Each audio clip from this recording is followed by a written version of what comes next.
At least 9 people died on the nation's roadways over the holiday weekend. Vice Chairman of the National Road Safety Council, Dr. Lucian Jones, made the disclosure while speaking to this morning. He said some 35 people have died in December so far. The latest fatality occurred this morning around 4:05 at the intersection of Red Hills Road and Dunrobin Avenue.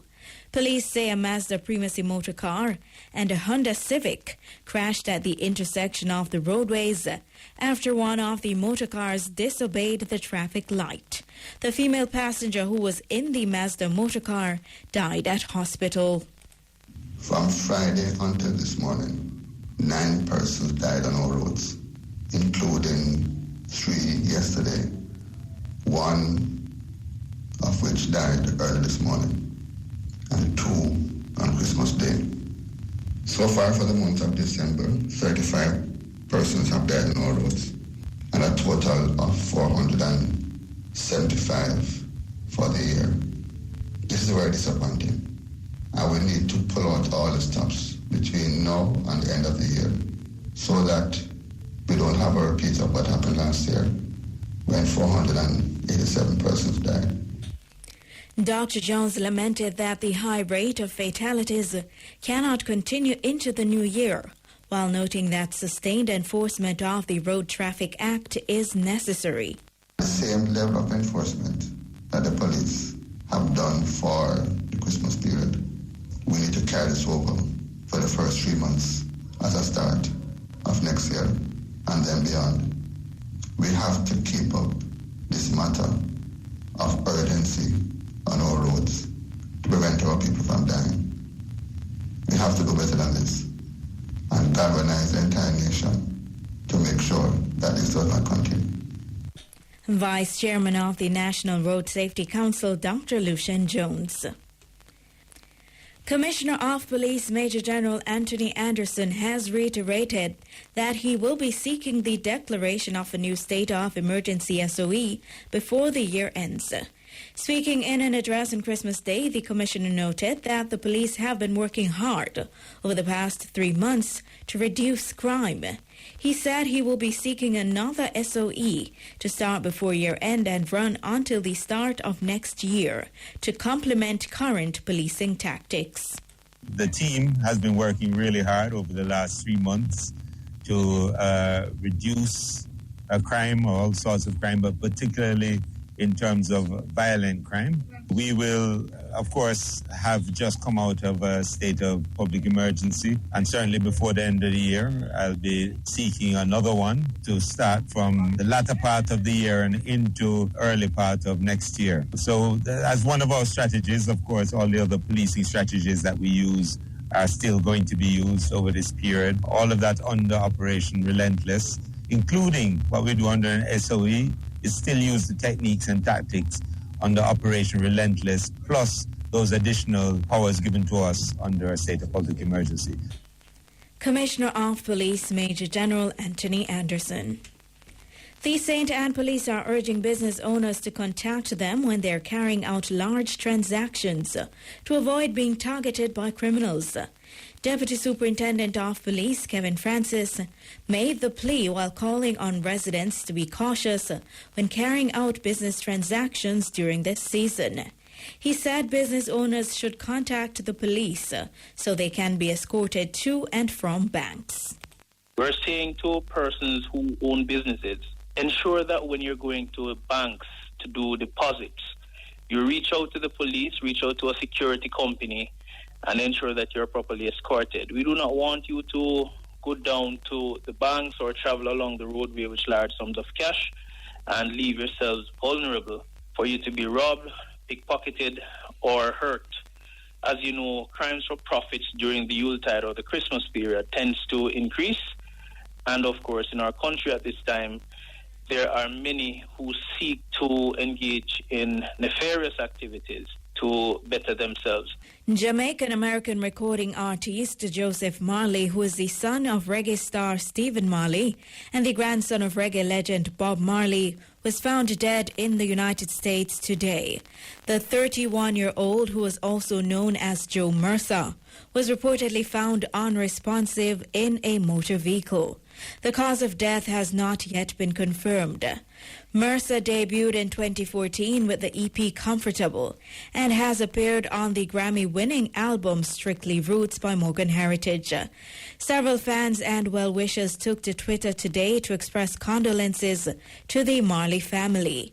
They included leader of the opposition Mark Golding, who lamented the passing of the young artist, stating that the loss of a child is a devastating blow no parent should face.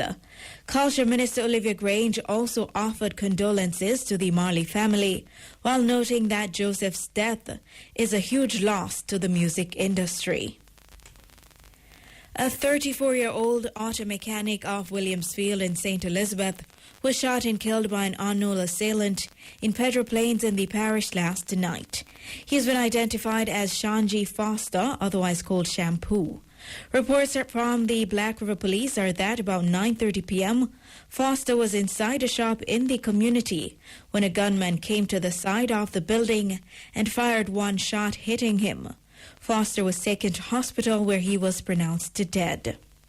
The boat, which was intercepted by the Jamaica Defence Force off the coast of St. Thomas yesterday with almost 2,000 pounds of cocaine, is suspected to have been travelling from Colombia. This according to the Police Narcotics Division, which has begun a major investigation into the $1.1 billion drug bust. The cocaine was found in a go-fast boat that was intercepted in the waters off the coast of Morant Bay around 4 a.m. The 3 occupants of the boat, all Jamaican men, are being held under suspicion of breaches of the Dangerous Drugs Act. Their identities have not yet been made public. The Agriculture Ministry has acknowledged that there is a shortage of feed facing the island's farmers and says it held an emergency meeting with the 2 main producers of the commodity to address the issue. Speaking with RFM News, Agriculture Minister Pernell Charles Jr. said the suppliers have guaranteed that production will increase to tackle the shortage. The Ministry of Agriculture and Fisheries has listened carefully to our farmers. We are taking serious note of the concerns regarding the supply of animal feed, and we have been monitoring and assessing the situation very closely. We had an emergency meeting with the 2 major companies that supply the animal feed, and we were reassured in that meeting that there would be improvements and increasing in terms of production and distribution. We have seen improvements across the country, though not sufficient yet to cover all of our farmers and farm stores. And so we continue to monitor the situation. We continue to work with the companies and the stakeholders to see how we can ensure that the needs of farmers are met and satisfied. Agriculture Minister Pernell Charles Jr. Meantime, farmers across the island are lamenting that the feed shortage will lead to thousands of dollars in losses. This, as they say, the lack of feed will lead to stunted growth for broilers and cause layers not to produce eggs.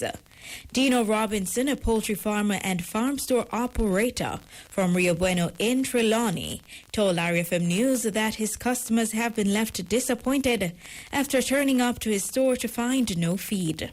When they start getting back feed, those same laborers are going to take at least another 6 weeks to come back to full production. Likewise, those with broiler, similar issue. You have a 3-week bird and you don't feed them for a period of time, those birds get stunted. They are not going to grow the same as before, like when they're getting fed constantly. So you find at this moment we are stuck.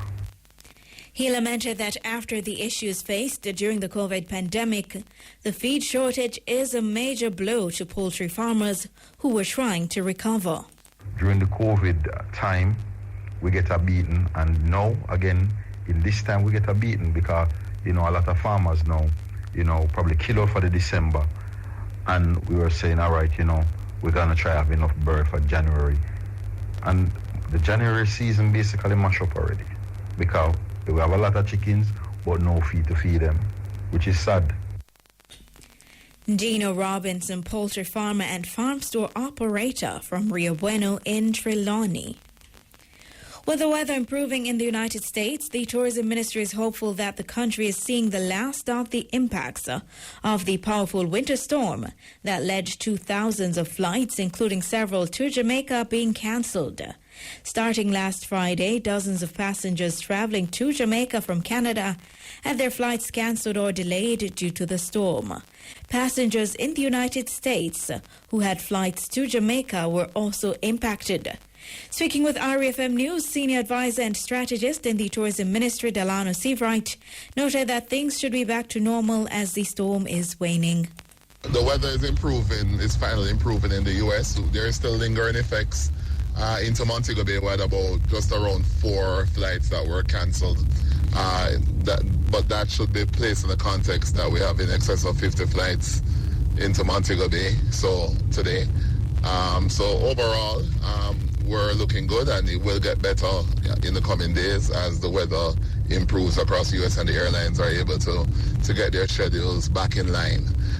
We had some delays, a few cancellations over the last several days, but for the most part, all is well.